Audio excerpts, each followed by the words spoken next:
오늘 말씀의 제목은 마지막 때를 처음의 기억으로라는 제목으로 말씀을 나누겠습니다.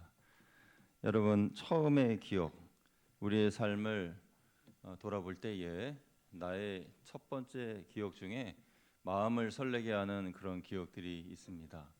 예를 들면 첫 출근, 깨끗한 와이셔츠를 입고 설레는 마음으로 거울 앞에 서서 출근을 준비할 때에 그때의 첫 설레임과 또 두려움, 걱정, 염려, 그러나 감사함, 그런 마음이 첫 번째의 그런 설레이는 마음입니다.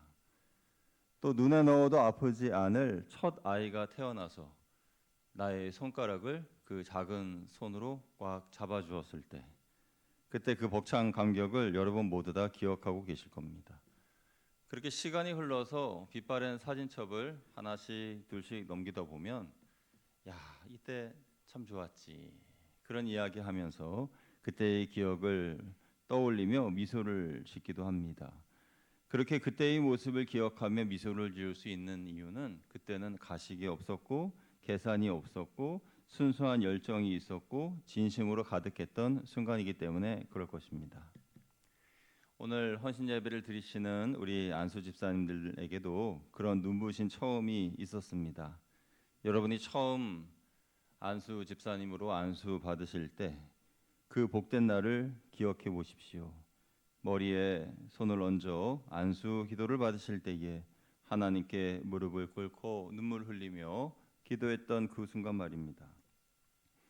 하나님, 부족한 저를 세워주셨으니 제 평생 주님을 위해 몸을 다 바쳐 교회를 위해 성도님들을 섬기기 위해 충성을 다하겠습니다. 그런 기도, 그런 순수한 진심으로 여러분 고백하셨을 줄 믿습니다. 여러분은 그날의 뜨거웠던 처음의 감격, 그 감격을 지금까지 계속 마음에 담고 계십니까? 아니면 직분이 익숙해지고 또 교회의 책임의 자리가 일상이 되면서 나도 모르게 영적인 타성에 젖게 되진 않으셨습니까? 우리가 헌신 예배를 드리는 이유는 매번 하나님께서 타성에 젖어 무너진 우리의 처음 사랑을 회복시켜 주시고 마음에 식어버린 그때의 사명의 불꽃을 다시 일으키기 위해서 이러한 헌신 예배를 드리는 줄로 믿습니다. 오늘 이 말씀을 통해서 우리의 사명을 확인하고 또 내면의 영성을 점검하고 약속을 붙잡는 복된 시간 되시기를 주님의 이름으로 축원드립니다. 오늘 본문 말씀은 엄숙한 선포로 시작합니다. 7절 말씀을 우리 같이 한번 읽어보겠습니다. 시작. 만물의 마지막이 가까이 왔으니 그러므로 너희는 정신을 차리고 근신하여 기도하라. 아멘. 만물의 마지막이 가까이 왔으니, 지금 우리가 사는 이 시대가 마지막 때임을 부인하는 분들은 아무도 없을 겁니다. 이런 마지막 때에 베드로는 말하길 너희는 정신을 차려라, 근신하라, 기도하라, 이렇게 말씀하고 있습니다. 먼저 정신을 차리라라는 권면은 주의하라라는 수준의 이야기가 아니라 이 단어는 헬라어로 소프로네사테라는 단어인데 사로잡힘에서 노임을 받아라, 이런 뜻입니다. 사로잡힘에서 노임을 받아라, 또는 환상에서 깨어나 온전한 정신을 회복하라 라는 의미를 담고 있습니다. 누가복음 15장을 보면 탕자의 비유에 대한 말씀이 나오는데 둘째 아들이 아버지의 재산을 가지고 허랑방탕하게 쓰다가 돼지가 먹는 주엄 열매를 먹으려 할 때에 아버지의 집이 생각납니다. 그러면서 그래, 아버지의 집에는 먹을 것도 많고 품꾼도 배부르지, 아버지의 집으로 돌아가자 하면서 이에 스스로 돌이켜라는 단어가 나오는데 여기서 이 돌이켜라는 말이 정신을 차리다, 이런 소프로네사테란 말과 같습니다. 그는 아버지의 집을 생각하는 순간 방탕함에서 노임을 받고자 하는 소망이 생겼고 돈과 향락의 환상에서 깨어 정신을 차리게 된 것이죠. 오늘날 우리가 살아가는 이 시대는 끊임없이 우리에게 영적인 환상을 줍니다. 돈이 너를 지켜줄 거야. 더 높은 자리에 올라가야 대접을 받지. 남들보다 바쁘게 살아야 성공한 거야. 만약 여러분이 이러한 세상의 소리에 귀를 기울이고 계시다면, 그러한 환상에 사로잡혀 계시다면 나는 영적으로 정신을 차리지 못하고 있는 상태인 것입니다. 그때는 무엇이 본질이고 영원한 것인지 분별하지 못하게 됩니다. 그러므로 사도 베드로가 정신을 차리라라고 하는 것은 착시현상과 같은 세상이 주는 영적인 환상에서 깨어나 하나님께 나의 시선을 고정하라라는 그런 말씀인 것이죠. 그리고 7절에서 근신하여 기도하라라고 하셨는데요. 근신하여 기도하라, 이 말씀은 마음의 중심을 잘 잡아 영적인 분별력을 가지고 기도의 무릎으로 나아가라라는 뜻입니다.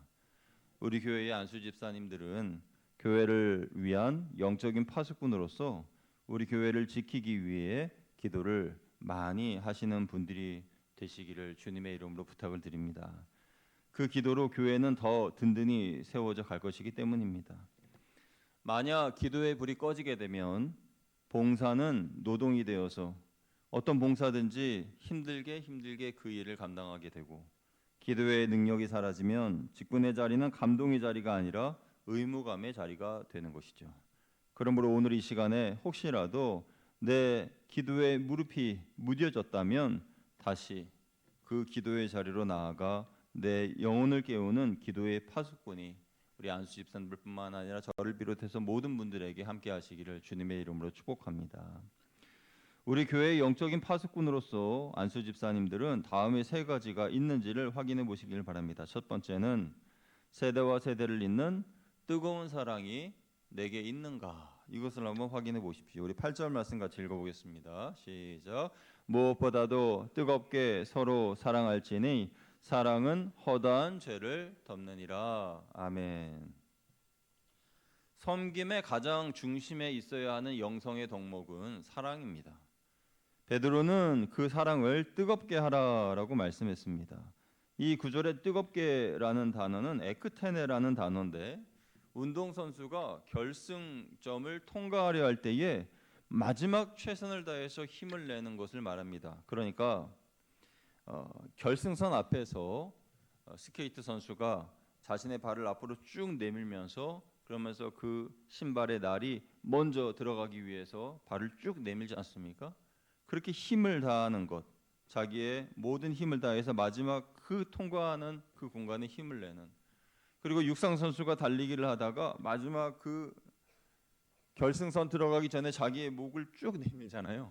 목을 쭉 내밀면서, 그러면서 조금이라도 더, 머리카락이라도 더 먼저 들어가게 하려고 힘을 다하지 않습니까? 그렇게 몸을 앞으로 최대한 뻗는 모습이 바로 이 에크테네라는 단어, 이 뜨겁게 사랑하라 할 때의 뜨겁게라는 뜻인데, 베드로는 그렇게 우리 보고 사랑을 그렇게 하라라고 말씀하고 있는 거예요. 우리 안수 집사님들은 교회 내에서 중요한 위치에 계신 분들입니다. 위로는 어른 세대와 또 선배 중직자분들과 또 아래로는 젊은 집사님들과 청년들이 있지요. 물론 아까 인사하신 우리 박 집사님처럼 조금 있으면 이제 은퇴하실 분도 계시긴 하십니다만은, 그런데 이 안수 집사님들의 위치는 교회의 중간 역할을 하십니다. 그래서 세대를 잇는 영적 다리의 역할을 해주시는 것이 우리 안수 집사님들의 사명 중에 가장 중요한 사명이라고 할 수가 있습니다. 그래서 눈물과 헌신으로 앞서 교회를 위해 충성하고 헌신하신 선배 세대, 선배 믿음의 권속들의 마음을 또 헤아려야 하고, 또 반대로 청년들을 바라볼 때에는 청년들의 문화적인 차이를 이해하고 또 고민을 들어주고 격려하면서 밥 한 끼도 사주시는 그런 사랑이 필요한 것이죠. 그래서 이 안수 집사님들의 이 노고가 참 너무 많으시고 너무 감사하다라는 그런 생각을 하고 있습니다. 같은 안수 집사회 안에서도 마찬가지죠. 서로의 허물과 약점을 보며 비판하는 것이 아니라 아버지 노아의 허물을 덮어주기 위해서 뒷걸음치면서 겉옷을 덮어주었던, 가려주었던 셈과 야베처럼 조용히 기도로 서로의 허물을 덮어주어야 합니다. 윗세대를 연결하고 그리고 아랫세대를 연결하고 동력자들의 허물을 사랑으로 덮어주고 원활하게 소통하게 만드는 그러한 역할을 안수 집사님들이 보여주셔야 한다. 그것이 뜨거운 사랑이다라는 것입니다. 이를 위해서 베드로는 9절에 이렇게 말하죠. 9절 말씀 읽어보겠습니다. 서로 대접하기를 원망 없이 하고. 아멘. 이 구절 한 절만 딱 떨어뜨려 놓고 생각하면 예수님의 황금률이 생각이 납니다. 그래서 두 번째로 안수 집사님들이 확인하실 것은 내가 황금률을 실천하는지, 내 안에 황금률에 대한 정신이 있는지 그것을 한번 생각해 보시면 되겠습니다. 예수님은요 산상수훈에서 말씀하실 때 마태복음 7장 12절에 황금률에 대해서 이렇게 말씀하셨어요. 우리 같이 한번 읽어보죠. 시작.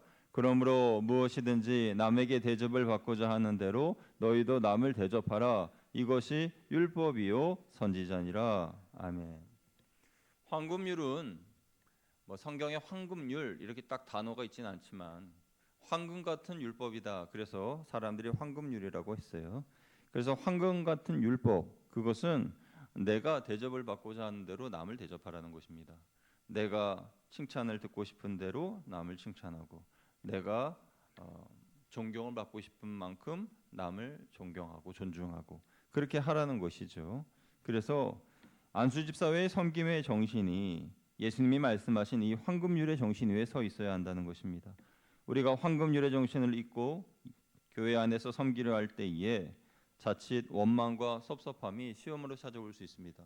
내가 이만큼 섬겼는데, 내가 이만큼 대접도 하고 또 관심도 보여줬는데 나에게 돌아오는 것은 왜 이거지? 저 사람은 왜 내게 고맙다는 말 한마디를 안 하나? 이런 원망이 들면 시험도 같이 따라오게 되는 것이고, 그때 섬겼던 그 능력은 사라지게 되는 것이죠. 대접할 때 돌아올 칭찬이나 보상을 바라게 될 때 후회라는 생각이 드는 것입니다. 그러나 섬김 자체를 내가 주님께 받은 은혜에 대한 감사로 고백하면서 내가 대접받고 싶은 사랑과 존중의 태도로 상대방을 먼저 섬길 때에 그곳에 하늘의 기쁨이 임합니다. 대가를 바라지 않고 먼저 베푸는 그 황금률이야말로 안수 집사님들을 통해서, 그리고 또 우리 성도님들을 통해서 곳곳에 각 기관에 구역에 흘러가게 되기를 간절히 소망합니다. 세 번째로요, 치우치지 않는 중용의 청지기 정신이 있는지 확인해 보시기 바랍니다. 설교 시간에 동양 철학인 이 중용에 대해서 언급하는 것이 괜찮은 것인가 제 스스로 고민해 봤는데요. 생각해 보니까 이 동양 철학의 이 중용이 기독교의 신앙의 시작과 끝은 다릅니다. 그러나 삶의 태도나 성품의 영역에 있어서는 놀라운 접점을 가지고 있어서 삶과 성품 부분만 제가 인용하여 말씀을 나누려고 합니다. 최근 서점가에 50에 읽는 중용이라는 최정엽 작가의 인문학 서적이 많은 사람에게 읽혀지고 있는데요. 그 책에서 인생의 허리를 지나가는 50대에게 치우치지 않고 균형 잡힌 중용의 지혜가 필요하다라고 조언을 합니다.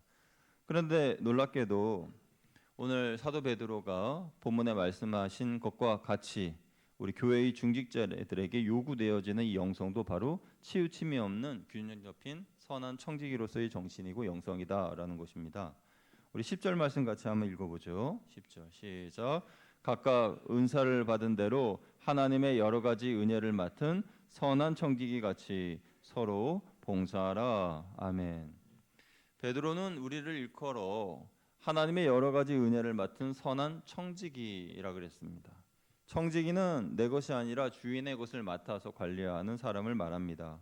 하나님은 우리에게 각각 다른 은사들을 주셨고 또 사명을 맡기셨습니다.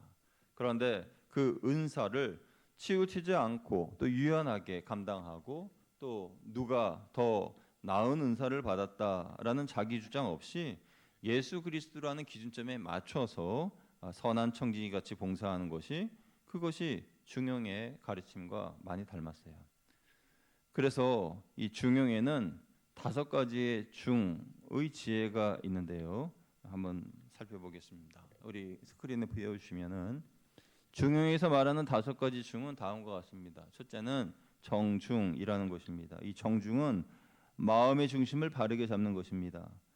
내 생각만 옳다고 고집하지 않고 마음의 중심을 바르게 잡는 것이죠. 교회 내에서 나만 옳다, 나만 맞다라고 하는 그런 것이 아니라 그렇게 고집하지 않고 마음의 중심을 바르게 잡는 것입니다.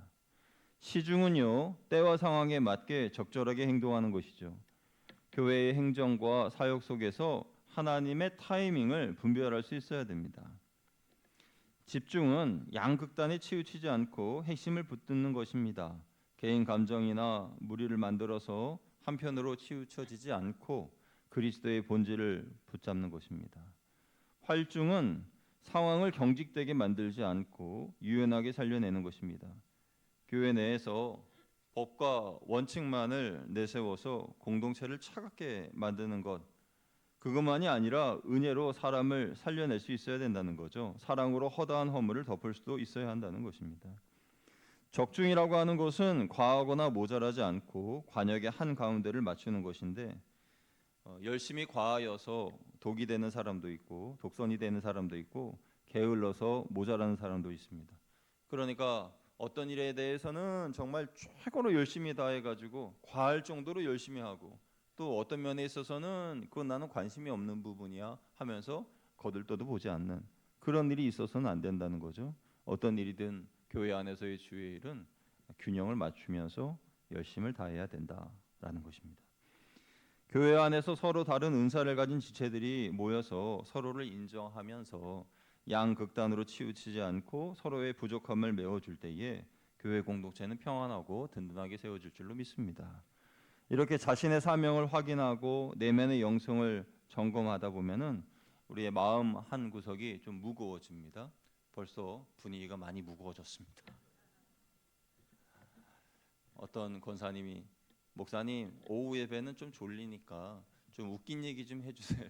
이렇게 얘기하시고, 또 오후에는 좀 재밌게 좀 설교를 해주세요. 이렇게 졸려요. 안 그러면 밥 먹어가지고 막 그런 말씀하시는데 오늘 설교도 약간 졸리실 것 같은 생각이 드네요. 이런 말씀을 들으시면서 목사님 말씀 맞아요. 그런데 현실에 있어서 너무 지치고 힘드니까 세상 살기 바쁘고 또 어려우니까 목사님 말씀하신 대로 살지 못합니다. 교회에서 제 역할을 감당하려고 하니 에너지가 너무 힘들고 고갈되어서 잘 못해요. 이렇게 이야기를 하시는 분이 계실 거예요. 예, 그럴 수 있습니다. 그렇게 에너지가 고갈되고 힘든 이유는 내 힘으로 하려다 보니 그렇게 방전이 된 겁니다. 그래서 사도 베드로는 지쳐 있는 일꾼들을 위로하면서 봉사의 힘이 어디로부터 공급되는지 다음과 같이 말씀하시는데요. 우리 11절 말씀 같이 읽어보겠습니다. 11절 시작. 만일 누가 말하려면 하나님의 말씀을 하는 것 같이 하고 누가 봉사하려면 하나님이 공급하시는 힘으로 하는 것 같이 하라. 이는 범사에 예수 그리스도로 말미암아 하나님이 영광을 받으시게 하려 함이니 그에게 영광과 권능이 세세에 무궁하도록 있느니라. 아멘. 이 말씀이 섬김에 지친 우리 안수 집사님뿐만 아니라 모든 봉사자들에게 위로가 되시기를 주님의 이름으로 축복합니다. 베드로는 우리의 봉사가 내 경험, 내 인내, 내 열정에서 나오는 게 아니라 하나님께서 공급해 주시는 그 힘으로 하라 그러셨어요. 그러니까 하나님의 힘을 받아서, 하나님께 힘을 공급받아서 해야 된다는 것입니다. 내 힘으로 하려면 번아웃이 오고 내 열정으로 하려면 쉽게 넘어지고 낙심하지만, 그러나 나는 선한 청직이다 이런 생각을 하면, 그러면 그 창고의 주인은 따로 있는 것이잖아요. 그러니까 선한 청지기는 내 창고를 헐어가지고 일을 하는 사람이 아니라 주인의 것으로 일을 하는 사람이지 않습니까? 그러니까 주의 일, 교회 일을 할 때에도 내 힘으로 하는 것이 아니라 주인이 주신, 하나님이 주시는 그 힘을 가지고 일을 하는 거죠. 그러니까 하나님께서 내게 주시는 그것으로 공급받아서 나누고 일을 감당하는 것입니다. 그러려면 어떻게 해야 될까요? 매일매일 말씀을 통해서 하나님께 은혜를 공급받고 힘을 공급받으셔야 됩니다. 기도를 통해 평안을 공급받고 하나님의 은사를 더 충만히 힘입어야 합니다. 내 힘이 아니라 주님이 주시는 힘과 사랑으로 섬기려면 그렇게 해야 합니다. 안 그러면 영적인 고갈이 금방 내게 찾아오게 되는 것입니다. 여러분, 우리가 하나님이 공급하시는 힘으로 섬길 때에 그것을 하나님께서 영광으로 받으신다 그랬어요. 그러니까 피조물인 인간인 우리가 하나님께 영광을 돌릴 수 있는 방법은 그냥 아주 단순합니다. 하나님이 주시는 힘으로 하나님의 일을 감당하면 그게 하나님께 영광이 된다는 거예요. 우리는 하나님께 영광을 돌리기 위해서 어떻게 계획을 세우고 또 어떤 프로그램을 만들고 그리고 작정을 하고 40일 특별 새벽 기도회를 하고 그 다음에 짠 하고 하나님께서 기뻐하시는 그런 걸 만들자 이렇게 해가지고 그게 아니라 성경에서 말씀하는 것은 매일매일 매순간 너희가 하나님으로부터 힘을 공급받아서 사역하고 감당하면 그게 하나님께 영광을 돌리는 것이다 이렇게 말씀을 하신다는 거죠. 그래서 창조주 하나님께 영광을 돌릴 수 있는 가장 큰 방법, 확실한 방법은 주님이 주신 힘으로 교회를 겸손히 섬기는 청지기의 삶이라는 것입니다. 하나님은 우리 성도님들의 또 안수 집사님들의 땀과 눈물과 수고를 다 알고 계십니다. 사람들은 몰라도 우리 하나님께서는 다 알고 계십니다. 그래서 이름 없이 빚도 없이 여러분의 열심과 젊음과 땀과 눈물을 하나님께서 다 이미 받아주시고 하늘에 기록해 주신 줄로 믿습니다. 사도 바울은 디모데전서 3장 13절에서 집사의 직분을 잘 감당한 사람들에게는 땅에서 믿음의 큰 담력과 아름다운 지혜를 얻는다라고 말했어요. 우리 같이 한번 읽어보겠습니다. 시작. 집사의 직분을 잘한 자들은 아름다운 지위와 그리스도 안에 예수 안에 있는 믿음의 큰 담력을 얻느니라. 아멘. 아름다운 지위와 예수 그리스도 안에 있는 큰 믿음의 담력을 얻는다. 이렇게 말씀하셨습니다. 여러분이 받으신 직분은 하나님께서 짐을 지우기 위하여서 주신 부담감이 아니라 영광의 면류관을 주시기 위하여서 허락하신 그런 영적인 부담감이고 아름다운 지위인 줄로 믿습니다.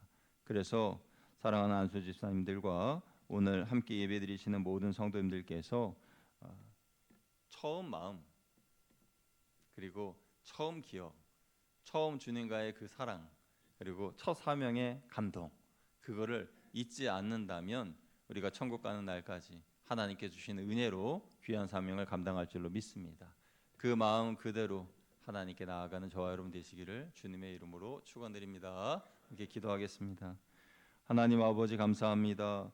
오늘 이 헌신 예배를 기점으로 내 힘으로 일하며 힘들어하던 옛구습의 모든 옷을 다 벗어버리고 더 깊은 기도의 자리로 들어가 뜨거운 사랑으로 성도님들 간 서로 사랑하고 황금률을 실천하고 균형 잡힌 우리 교회 거양교회 공동체 되도록 힘써 기도하는 우리 모두 될 수 있도록 인도하여 주옵소서. 우리 주 예수 그리스도의 이름으로 감사하며 기도드리옵나이다. 아멘.